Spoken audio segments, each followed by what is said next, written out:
Ya, membahas soal eksodus pemain diaspora ke Liga Super Indonesia, kita sudah bersama dengan analis sepak bola M. Kusnaini. Selamat malam, Bungkus.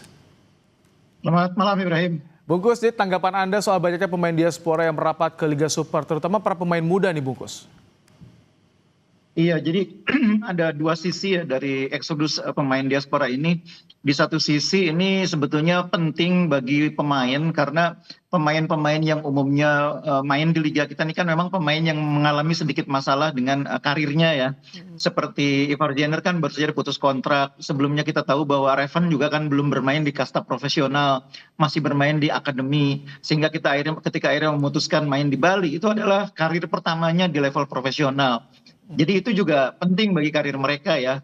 Dan beberapa pemain yang bermain di liga kita kan juga sebetulnya punya persoalan yang kurang lebih serupa ya. Tom Hai ini ketika pindah ke Persib kan juga karena memang kontraknya di klub lamanya memang sudah berakhir gitu ya. Jadi kepentingan untuk terus bermain itu juga harus kita pahami sebagai kebutuhan bagi pemain. Karena dia kalau tidak bermain juga akan sulit berkontribusi untuk tim nasional. Hanya saja memang dari sisi yang lain ini sedikit mengurangi harapan kita agar pemain-pemain ini membawa semacam pengetahuan atau pengalaman yang lebih ya. Bermain di Eropa itu kan sebetulnya memberi mereka pengetahuan dan pengalaman lebih karena menghadapi berbagai karakter lawan dengan intensitas kompetisi yang tinggi sehingga diharapkan ketika ada di tim nasional pengalaman dan pengetahuan itu memberi warna tersendiri, menambah value bagi tim nasional. Itu mungkin persoalannya. Tapi bahwa mereka memang harus bermain itu jauh lebih penting daripada mereka menganggur. Karena pemain ini kalau sampai berhenti 1 bulan, 2 bulan, level kemampuan juga akan menurun. Nah mungkin satu hal yang perlu dipahami juga bahwa tidak bisa dikatakan sepenuhnya bermain di liga kita ini sebetulnya menurunkan karir ya. Tidak sepenuhnya bisa dikatakan begitu. Jadi ada pemain yang memang datang ke sini, kemudian di sini mampu berkembang, itu bisa berkarir di Eropa. Misalnya kita sebut pernah dulu pengalaman Persib punya Christian Bekammenga. Christian Bekammenga itu kan waktu datang ke Persib itu usianya masih sekitar 21 tahun. Iya. Main bagus di Persib, akhirnya bisa main di Liga Perancis di Nantes ya. Jadi ya kita berpikir positifnya, kalau mereka di sini bisa berkembang, bisa dapat menit bermain yang cukup, bisa mengembangkan kemampuannya, mereka masih mungkin kembali Tapi ke kalau Eropa. misalkan kan di luar negeri, bahkan di kelas Eropa yang tadi Anda sampaikan bisa bertemu dengan lawan yang bermacam-macam, bahkan dengan skill yang berbeda-beda, apakah nanti ke timnas juga bisa berpengaruh terhadap bagaimana level permainan di timnasnya sendiri, Bungkus? Ya, pasti akan ada pengaruhnya ya. Cuma masalahnya kan begini, mereka bisa mendapatkan pengetahuan, pengalaman itu kalau mereka bermain kan. Tidak hanya sekedar berlatih, tidak hanya sekedar menjadi bagian dari klub, atau tidak hanya sekedar dimainkan di tim akademi. Kalau mereka mainnya di akademi terus juga level kemampuan dan pengetahuannya tidak begitu upgrade ya, artinya hanya berada di level akademi. Tapi kalau mereka main seperti hanya sekarang dialami oleh Verdong, dialami oleh Nathan, kan mereka tetap juga bertahan di Eropa. Jadi ini menurut saya proses alam gitu ya, yang memang punya kemampuan, yang memang punya kesempatan, opportunity, kan tidak sekedar masalah kemampuan, kesempatan juga bisa mempengaruhi karir pemain. Yang masih punya kemampuan dan kesempatan itu kan rata-rata memilih bertahan ya. Meskipun Verdong juga pasti banyak yang berminat, Nathan juga pasti banyak yang berminat, Miss Hilher juga banyak yang berminat di sini. Tapi faktanya mereka tuh milih bertahan di Eropa. Jadi ini balik lagi ke soal seleksi alam. Pemain yang punya opportunity lebih besar untuk bertahan di Eropa seperti Jay Ijes, Audero kan tetap memilih di Eropa.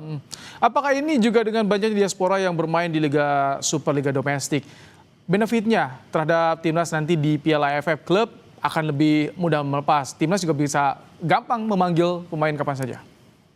Ya itu sisi lainnya ya, dengan mereka berada di Indonesia itu keuntungan didapatkan tidak hanya oleh timnas tapi juga oleh klub ya. Klub-klub yang sekarang dibela oleh pemain ini kan kemampuan mereka untuk bersaing di level regional jadi lebih tinggi. Rata-rata klub yang bermain yang memiliki pemain diaspora ini kan klub-klub yang memang bermain di level yang lebih tinggi atau punya potensi musim depan main di level lebih tinggi di antar klub Asia. Dan pemain-pemain ini memberikan elemen kualitas yang lebih tinggi bagi klubnya ya dengan kehadiran mereka. Tidak hanya di Persib, di Persija, tapi juga di Dewa United, di Bali United. Itu kan menambah elemen kualitas bagi permainan timnya. Nah, memang dari sisi yang lain, kalau kita lihat dari sisi yang berbeda, kehadiran mereka di kompetisi kita ini kan memberi kesempatan bagi timnas untuk lebih mudah merekrut mereka. Ketika berada di dalam negeri, mereka datang ke timnas itu tidak perlu lagi beradaptasi, tidak lagi mengalami jet lag. Dan lebih penting lagi, kalau mereka bermain di kompetisi non FIFA, non agenda FIFA, itu lebih mudah juga untuk diaturnya gitu ya. Karena kompetisi domestik kan bisa dikendalikan oleh federasi. Oke. Ini betul murni seleksi alam atau kesempatan yang pragmatis bagi seorang pemain diaspora yang kan awalnya diharapkan membawa level permainan timnas kita nih, Bungkus? Iya, pragmatisme itu muncul dari seleksi alam. Karena mereka dalam tanda petik kurang mampu bersaing di level tertinggi di Eropa.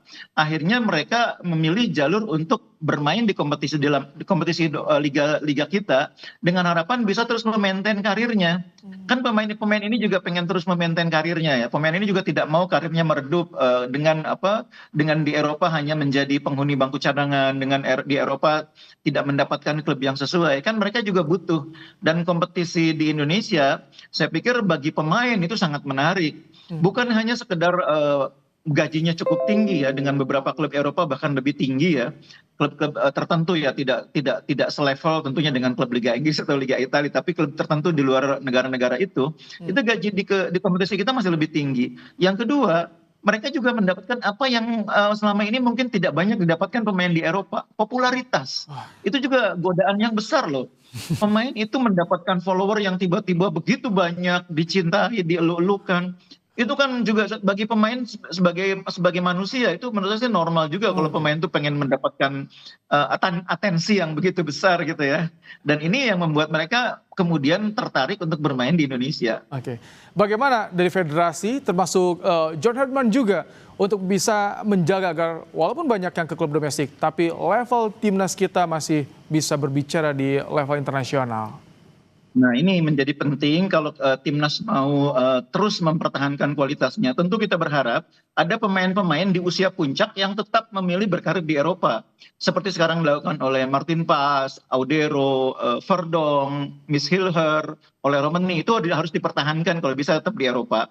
Tapi pada saat bersamaan di sisi yang lain, federasi juga harus memastikan agar timnas itu nanti punya program yang jelas, yang bagus ya. Tidak hanya jelas tapi juga bagus. Bagus dalam pengertian begini, mereka punya agenda uji coba yang bagus, yang terencana, terukur melawan tim-tim yang kualitasnya bagus, supaya pemain-pemain ini juga bisa terus memaintain performa mereka di level yang tinggi. Dan lebih penting lagi dari itu, saya pikir pemain-pemain ini di samping harus diberi kesempatan bermain di timnas menghadapi lawan-lawan yang kuat, kompetisi domestik juga harus diperkuat, diperbaiki, supaya pemain-pemain ini di dalam negeri bisa memberi warna baru, bisa membawa alih teknologi, alih kemampuan. Bukan pemain-pemain ini kemudian malah berperilaku jadi pemain seperti yang ada di liga lokal, yang kadang-kadang mainnya sangat keras. Kalau Anda melihat bagaimana dalam perjalanan setengah musim ini para pemain diaspora yang berada di Liga Super? Ada beberapa yang mungkin mulai terpengaruh gitu ya, tapi saya tetap melihat bahwa pemain-pemain ini masih di track yang cukup baik ya. Memang ada satu dua yang harus disebut agak terpengaruh dengan attitude yang ditunjukkan oleh beberapa pemain lokal mulai mengikuti gitu ya. Saya justru berharap pemain-pemain ini bisa menjadi contoh bagi yang lain ya, bukan sebaliknya malah meniru apa yang mereka lihat di sini. Karena mereka diharapkan membawa perubahan kultur, disiplin yang kuat, respect terhadap perangkat pertandingan, respect terhadap lawan. Itu yang kita tunggu dari mereka agar menular ke pemain lokal. Baik, terima kasih Bungkus untuk ulasannya di program Kompas Malam hari ini.